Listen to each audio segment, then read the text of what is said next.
North Carolina voters could get another chance to repeal a Jim Crow-era voter test from the state's constitution. Today, a bill to remove a literacy test for voters won a unanimous vote in the House Judiciary Committee. The requirement is already unenforceable because of the Voting Rights Act of 1965. If this new bill passes, it would go on the ballot in North Carolina in 2024.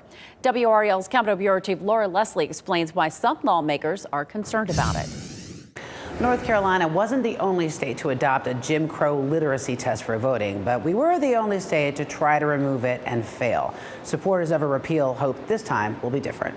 In 1899, after the Wilmington race riots, North Carolina put a literacy test into its constitution to keep black people from registering to vote. Representative Kelly Alexander said it was applied very subjectively.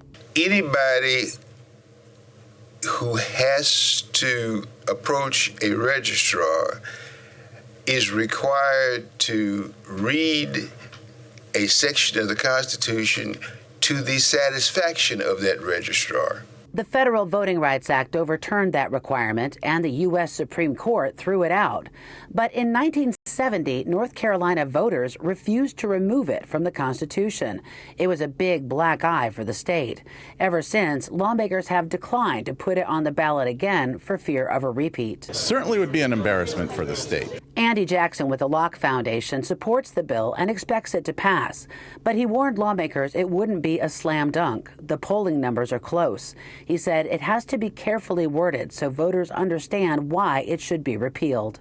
If you just read it, it looks innocuous. It's just like people have to read. And a lot of folks think, that might be a reasonable standard. And we could debate whether or not it is.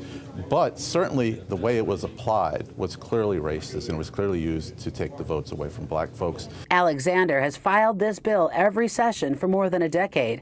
He's optimistic it'll pass this time. We have to recognize that we're in a different place in history, that the dynamics in the state are different, and that all of the political parties benefit. If it's approved by both the Senate and the House, the amendment would be on the ballot in the fall 2024 election. Laura Leslie, WRAL News, Raleigh.